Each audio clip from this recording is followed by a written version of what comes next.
हाँ guys, part 6 की शुरुआत होती है और हमें वही मॉन्स्टर दिखाया जाता है और फिर हमें लाल आंखें दिखाई जाती हैं जो कि हमारी सरफीना की होती हैं और हमें इसी के साथ ही साथ कोई जंजीर दिखाई जाती है जो कि बड़ी नाजुक होती है, ऐसा लगता है कभी भी वो टूट सकती है। और हमें हमारी सरफीना को दिखाया जाता है जो कि कुछ कह रही होती है उस मॉन्स्टर से। हमारी जो क्यूट सी सरफीना होती है वो एक फ़नी सवाल पूछती है कि क्या तुम्हें कभी पेट में दर्द हुआ है। और फिर वो जो मॉन्स्टर होता है वो हमारी सरफीना पर वार करने के लिए अपनी जो बेलिनी होती हैं उसको आगे करता है कि वो हमारी सरफीना को मार सके। लेकिन जो हमारी सरफीना होती है वो बहुत ही ज़्यादा इंटेलिजेंट होती है, जिसकी वजह से वो वहाँ से जल्दी से कूद के ना जल्दी से मतलब कहीं सेफ जगह पे चली जाती है। हमारी जो सरफीना होती है उसके पीछे पता नहीं कुछ आग सी भड़क जाती है और फिर जो हमारी सरफीना होती है वो कोई मैजिक से करती है जिससे वो जो आग होती है हमारी सरफीना से जो लिपटी होती है ना वो हट जाती है, मतलब जो आसपास होती है। सरफीना अपने आप के बारे में बताते हुए कहती है कि डिमन किंग के सीट की वजह से मेरे पूरी एग्जिस्टेंस बुनियादी तौर पर पॉइजन है। ये नेचुरल बात है कि अगर आप कोई जहरीली चीज़ खा लो तो इससे बंदा मर सकता है। और फिर हमें उसी मॉन्स्टर को दिखाया जाता है जो कि मर चुका होता है। और फिर हमारे प्रिंसेस सरफीना थोड़ी सी घबराते हुए कहते हैं ओह फ्लावर्स, मतलब वो थोड़ी सी डर जाई होती है ना कि कहीं फूल भी जल तो नहीं गए जो उसने मतलब के बचा के रखे थे। और फिर वो देखती है तो वो फूल मतलब कि आके जो शोले नहीं होते उनसे बच जाते हैं, तो इसलिए वो फिर राहत की सांस भरती है। और फिर जो हमारी सरफीना होती है उन फूलों को देखते हुए कहती है कि ये फूल पाई के इलनेस के इलाज के लिए बेहतर होंगे, ठीक रहेंगे, काफ़ी होंगे। और फिर हमारी सरफीना होती है वो बड़ी खुश होते हुए कहती है कि मुझे जल्दी वापस जाना होगा, उन फ्लावर्स को हाथ में लिए हुए कहती है। और फिर हमें पैलेस का साइड दिखाया जाता है जहाँ पे एक सर्वेंट हमारी मैजेस्टी से कह रहा होता है कि हमने पूरा महल छान मारा लेकिन कहीं भी मतलब प्रिंसेस सरफीना नहीं मिली और कहीं से घुस के जाने की जगह भी नहीं है जहाँ से हमारी प्रिंसेस सरफीना कहीं भाग सके। हमारा जो मैजेस्टी होता है वो बड़ी परेशान होता है और वो कहता है कि सरफीना आखिरकार तुम दुनिया की किस कोने में चली गई हो। और फिर हमारा प्रिंस जुहान आता है और फिर अपने फादर को बुलाता है फादर। और फिर हमारा जो योर मैजेस्टी होता है वो पीछे मुड़ के देखता है और फिर योर मैजेस्टी जुहान का नाम लिखता है, प्रिंस जुहान का नाम। और फिर प्रिंस जुहान कहता है कि मैं भी प्रिंसेस सरफीना को ढूंढने के लिए जाऊँगा। योर मैजेस्टी प्रिंस जुहान की केयर करते हुए कहता है जुहान तुम्हारा जिस्म तुम्हारी हालत बहुत ज़्यादा खतरनाक है, अगर तुम फिर से गिर पड़े तो क्या होगा। और फिर जो हमारा यूनिवर्सिटी होता है वो बड़े प्यार से हमारे प्रिंस जुहान के कंधे पे ना अपना हाथ रखता है जिसकी वजह से हमारा जो प्रिंस जुहान होता है ना उसे बड़ा ही अच्छा लगता है।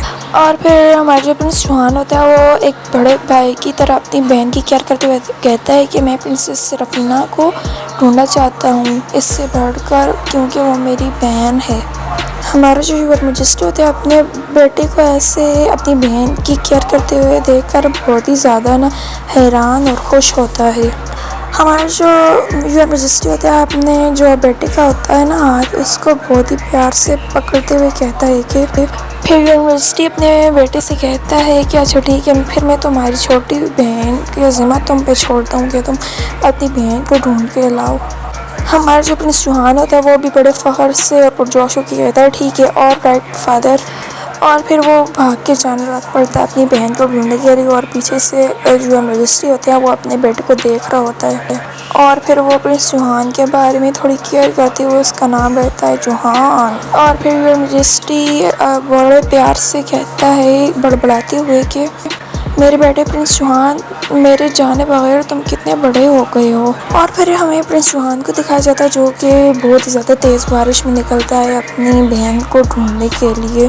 प्रिंस जुहान को दिखाया जाता है जो कि भाग रहा था बहुत तेज़ी से अपनी बहन को ढूंढने के लिए उस बारिश वाले दिन। प्रिंस जुहान अपनी बहन के बारे में बताते हुए कहता है कि मेरी छोटी बहन मुसलसल कत्ल, अगवा और धमकियों में पड़ी हुई है। ये सब सिर्फ एक पेशगोई की वजह से है।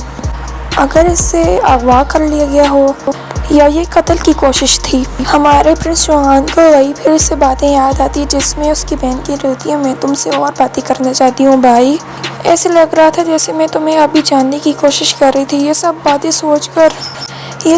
सोचकर हमारे प्रिंस जुहान बड़ा ज़्यादा ना मतलब दुखी होता है, सिसकियाँ ले रहा होता है और फिर से वो किसी मतलब बाग में जाता है अपनी बहन को ढूंढने के लिए और फिर वो एक जगह पे रुक जाता है जैसे उसे कोई चीज़ मिल गई हो। पता नहीं ना प्रिंस चौहान पता नहीं क्यों लेकिन कुछ देख कर ना हैरान सा हो जाता है और फिर वो ज़ोर से अपनी बहन का नाम सरफीना पुकारता है। हमारी जो प्रिंसेस सरफीना होती है वो बड़ी हैरान होकर अपने ब्रदर का नाम लेती है। प्रिंस चौहान अपनी बहन को हिलाते हुए कहता है, सरफीना तुम दुनिया में आखिरकार कहाँ थी? ये सब बातें सुन के हमारी प्रिंसेस सरफीना थोड़ी सी हैरान हो जाती है और फिर कहती है, अच्छा वैसे थोड़ी सी हमारी प्रिंसेस सरफीना घबरा रही होती है और फिर अपने माइंड में कहती है मैं इनसे झूठ नहीं बोल सकती। और जो हमारे प्रिंस चौहान होता है ना उसके हाथ काँप रहे होते हैं थोड़ा डर की वजह से। हमारी जो प्रिंसेस सरफीना होती है वो थोड़ी सी नाराज़ होती कहती है अपने माइंड में कि क्या मैंने कुछ ख़राब कर दिया है, मैं सिर्फ एक अच्छी लड़की बनना चाहती थी। हमारी जो प्रिंसेस सरफीना होती है वो गड़बड़ी ना में ना फूल निकालते हुए कहती है ये इन फ्लावर्स को देखकर हमारे प्रिंस चौहान कहते हैं ये क्या है, ये क्या फूल है? प्रिंसेस सरफीना कहती है माफ़ करना भाई मैं आपके लिए दवाई वाली जड़ी बूटियाँ ढूंढने गई थी। प्रिंसेस सरफीना कहती है कि बाग में उग रही थी और मैंने सुना था कि अगर इसे उबाल कर बॉइलिंग करके पियो तो इससे बंदे की बीमारी ठीक हो सकती है। प्रिंस चौहान कहते हैं क्या, ये तुम्हें कैसे पता चला? हाँ, हमारी जो प्रिंसेस सरफीना होती है वो थोड़ी घबराती कहती है अच्छा वैसे। हमारी प्रिंसेस सरफीना अजीब तरीके का एक्ट करते हुए अपने माइंड में कहती है लानत है लानत, डैम इट। हमारी जो प्रिंसेस सरफीना होती है बड़ी क्यूट सी बात कहती है कि एक एंजल आई थी और उसने मुझे ख्वाब में ये बात बताई थी। हाय नहीं कितनी क्यूट है हमारी सरफीना। और फिर जो सरफीना का भाई होता है ना वो कहता है व्हाट, आज तक के लिए इतना ही, bye bye tata take care see you, ऐसे ही बने रहो हमारे साथ।